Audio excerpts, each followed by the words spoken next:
Hello दोस्तों, नमस्कार। हल्द्वानी उत्तराखंड से मैं डॉक्टर राम सेवक वर्मा अपने चैनल होम्योपैथी सिंप्लीफाइड में आपका स्वागत करते हैं।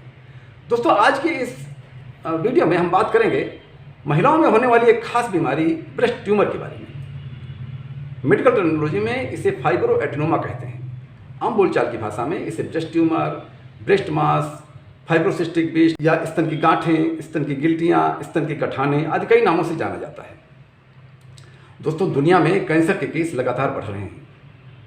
इनमें सबसे ज़्यादा संख्या ब्रेस्ट कैंसर की है। इसलिए यदि ब्रेस्ट में कोई समस्या नज़र आ रही है तो तुरंत सावधान होने की जरूरत है। जितनी जल्दी इनका पता लग जाएगा उतनी जल्दी इलाज संभव हो सकेगा और मरीज को खतरे से बचाया जा सकता है। दोस्तों, इस वीडियो में हम बात करेंगे महिलाओं में होने वाले ब्रेस्ट ट्यूमर्स के बारे में कि इसमें कौन सी गांठें बेनाइन होती हैं और कौन सी मैलिग्नेंट होती हैं, यानी कौन सी गांठें कैंसरस नहीं होती हैं और कौन सी गांठें कैंसरस होती हैं। इनसे कैसे बचा जा सकता है, क्या सावधानी रखी जा सकती है और होम्योपैथी में ऐसी कौन सी दवाइयाँ हैं जिनके सेवन से इस बीमारी से पूरी तरह से छुटकारा मिल सकता है, ये बीमारी पूरी तरह से ठीक हो सकती है। दोस्तों, महिलाओं में 12 वर्ष से 45 वर्ष की उम्र में जिस समय उनके हार्मोन, फीमेल हार्मोन जो होते हैं, ये पूरी तरह सक्रिय होते हैं, उस समय उनके स्तनों में छोटी छोटी गांठें या गिल्टियाँ बनने लगती हैं। ये छोटी छोटी गांठें किसी एक स्तन में हो सकती हैं अथवा दोनों में भी हो सकती हैं। एक स्टडी के अनुसार दुनिया में करीब 50% महिलाओं में जीवन में कभी न कभी इन छोटी छोटी जो ब्रेस्ट की गांठें हैं, इनसे सामना जरूर होता है। दोस्तों, ब्रेस्ट की ये गांठें पीरियड के दिनों में थोड़ा बढ़ जाती हैं और उस समय इन्हें दबाने से दर्द भी होता है और पीरियड समाप्त हो जाने के बाद में ये गांठें फिर से छोटी हो जाती हैं। ब्रेस्ट का जो फॉर्मेशन होता है उसमें लोब्स होते हैं, लोब्यूल्स होते हैं, कनेक्टिव टिश्यू होते हैं, फैट सेल्स होते हैं, मेमोरी डक्ट्स होती हैं। इन सबसे मिल करके ब्रेस्ट का फॉर्मेशन होता है। इसमें जो लोब्यूल्स होते हैं जिनमें माँ बनने के बाद में दूध का फॉर्मेशन होता है, लोब्यूल्स में ही दूध बनता है और मेमोरी डक्ट के सहारे ये निपल तक जाता है। बेसिकली ये जो गांठें हैं ये इन लोब्यूल्स की ही सूजन है, जो एक लंप की तरह, एक गांठे की तरह या गठान की तरह नजर आती है। करीब 80% मामलों में ये गांठें कैंसरस नहीं होती, पर हमारे शरीर की कोई भी सेल कभी भी कैंसरस हो सकती है, इसलिए इसकी जानकारी और इससे बचाव जरूरी है। स्तन की ये गांठें महिला और पुरुष दोनों को हो सकती हैं। पुरुषों में होने वाली इस बीमारी को गैनेकोमस्टिया कहते हैं। यदि आपने मेरा वीडियो गैनेकोमस्टिया के बारे में नहीं देखा है तो प्लीज़ अवश्य देख लीजिए। उसमें आपको पुरुषों के में होने वाली इस बीमारी के बारे में, इससे कैसे बचाव किया जा सकता है और होम्योपैथी में ऐसी कौन कौन सी दवाइयाँ हैं जिससे ये गैनेकोमस्टिया की परेशानी दूर हो सकती है के बारे में पूरी जानकारी मिलेगी। तो दोस्तों, इस वीडियो में हम बात कर रहे हैं महिलाओं में ब्रेस्ट ट्यूमर के बारे में। इनके कारणों के बारे में बात करें तो अभी तक मेडिकल साइंस कोई कंफर्म कारण नहीं निकाल पाई है कि इसके एग्जैक्ट रीजंस क्या हैं, पर कुछ रिस्क फैक्टर सामने आते हैं। पहला रिस्क फैक्टर तो यही है, यदि आपकी फैमिली हिस्ट्री इस तरह की है, यदि आपकी मदर को ब्रेस्ट में ये गांठें बनती थी तो ये बहुत संभव है ये आपको भी बन सकती है। ये उन महिलाओं में ज़्यादा होता है जो हार्मोन रिप्लेसमेंट थेरेपी का इस्तेमाल करती हैं, या उन लड़कियों और उन महिलाओं में होता है जो बर्थ कंट्रोल पिल्स लेती हैं, या उन लड़कियों और उन महिलाओं में होता है जिनमें हार्मोनल इम्बैलेंस की शिकायत हो। दोस्तों, आइए बात करते हैं कि कौन सी गांठें बेनाइन होती हैं और कौन सी गांठें मैलिग्नेंट होती हैं। तो पहले तो हमें बताते हैं कौन सी गांठें बेनाइन होती हैं, यानी कौन सी गांठें कैंसरस नहीं होती हैं। यदि ब्रेस्ट के ये ट्यूमर्स मिडिल लाइन में हैं, यानी इस एरिया में हैं, इस एरिया में जो ब्रेस्ट कैंसर के केसेस हैं बहुत कम पाए जाते हैं। यदि गांठें गोल हैं, निश्चित आकार है और हिलाने से हिलती हैं, यदि गांठें मुलायम हैं और इनमें रेगुलर बॉर्डर है, यानी जब आप फील करेंगे तो इनमें बॉर्डर रेगुलर नजर आएगा, आपको दिखेगा कि ये गांठें कहाँ से कहाँ तक। निपल में कोई बदलाव नहीं है, न तो निपल में लाली है, न निपल के आसपास लाल धारियाँ हैं, और न ही निपल में सूजन है और ना निपल अंदर की तरफ धसी हुई है। ये चारों सिम्टम नहीं होने चाहिए, यानी निपल में सूजन नहीं है, निपल में लाल धारियाँ नहीं हैं, निपल के आसपास लाली नहीं है और निपल अंदर की तरफ धसी हुई नहीं, निपल से कोई डिस्चार्ज भी नहीं है। यदि ये गांठें पीरियड के दिनों में थोड़ा बढ़ जाती हैं और इन्हें दबाने से दर्द भी होता है और पीरियड के बाद में ये गांठें सामान्य हो जाती हैं, यानी फिर से छोटी हो जाती हैं, तब ये गांठें कैंसरस आमतौर पर नहीं होती। अब दोस्तों, बात करते हैं कौन सी गांठें कैंसरस होंगी। तो जो मैलिग्नेंट गांठें हैं, यानी जो कैंसरस गांठें हैं, उनके बारे में जानकारी जरूरी है। यदि दोनों ब्रेस्ट के शेप में, साइज में, रंग में, आकार प्रकार में कोई परिवर्तन नजर आए, यानी आपको एक ब्रेस्ट छोटा नजर आए और दूसरा बड़ा लगे, तब सावधान होने की जरूरत है। यदि निपल लाल हो और निपल के आसपास लाल धारियाँ हो, यदि निपल से पानी या दूध जैसा कुछ डिस्चार्ज हो, बगल की तरफ या गले की हड्डी की तरफ, यानी जहाँ पे ये लिम्फ नोड्स होते हैं, यहाँ पर सूजन हो और ये यहाँ पर दर्द भी हो, गले की हड्डी से लेकर के इस बगल के एरिया तक, यहाँ पर अगर दर्द भी है और यहाँ पर गांठें भी हैं, तब भी सावधान होने की जरूरत है। गांठ के ऊपर की स्किन हार्ड हो गई हो, निपल में सूजन हो और निपल अंदर की तरफ धंस गई हो, तब भी सावधान होने की जरूरत है। दर्द हमेशा रहे, दवा खाने से भी दर्द कम न पड़े। पीरियड के दिनों में कोई बदलाव नहीं नजर ना आए, यानी पीरियड के दिनों में आमतौर पे ये गांठें थोड़ा बड़ी हो जाती हैं, थोड़ा कड़ी हो जाती है और उनमें दर्द भी होता है।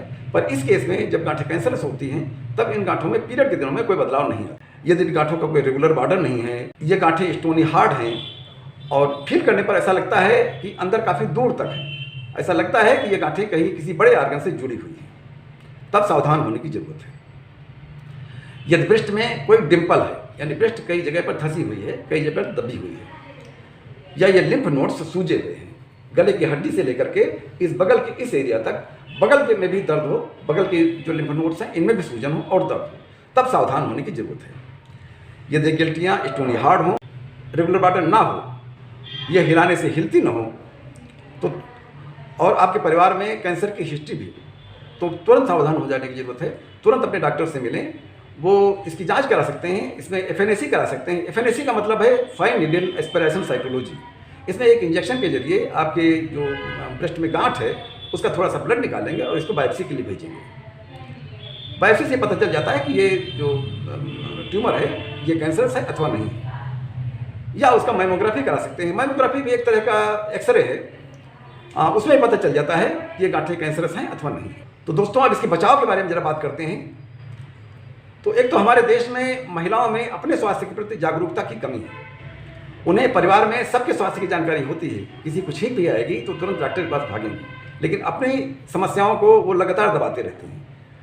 महिलाओं में बीमारियां होने का सबसे बड़ा कारण यही है कि वो अपने बीमारियों के प्रति, अपने स्वास्थ्य के प्रति सचेत नहीं है।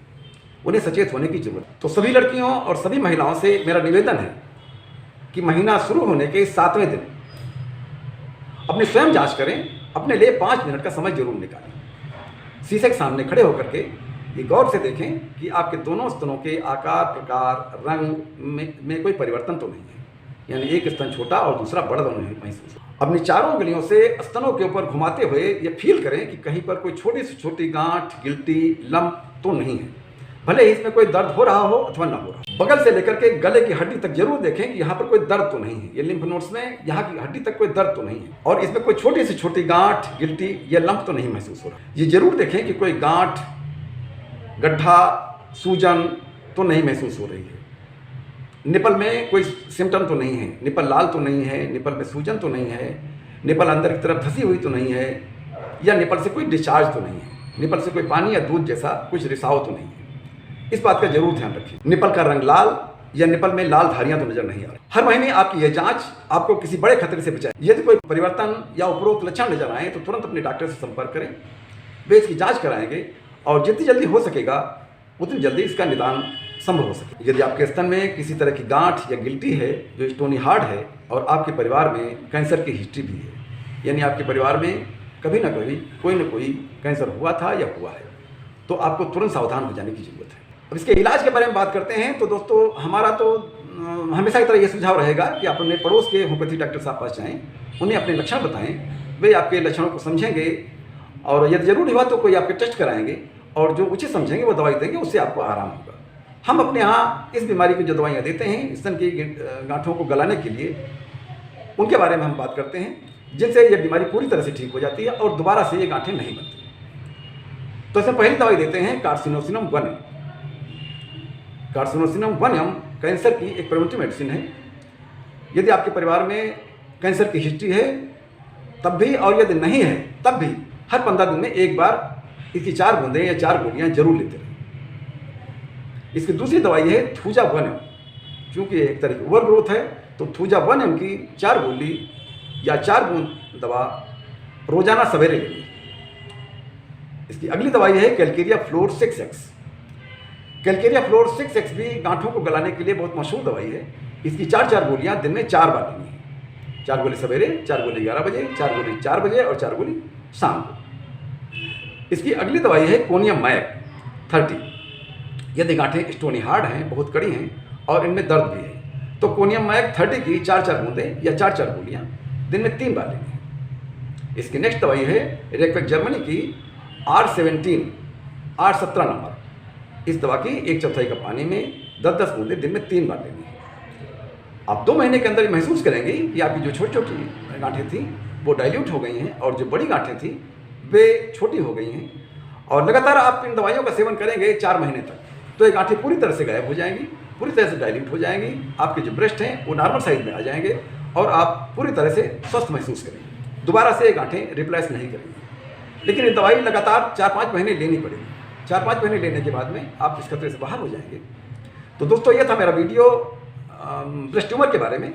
यदि आपको अच्छा लगा हो तो प्लीज़ लाइक कीजिएगा और सब्सक्राइब जरूर कर दीजिएगा। ठीक है दोस्तों, मिलते हैं अगले वीडियो में। नमस्कार।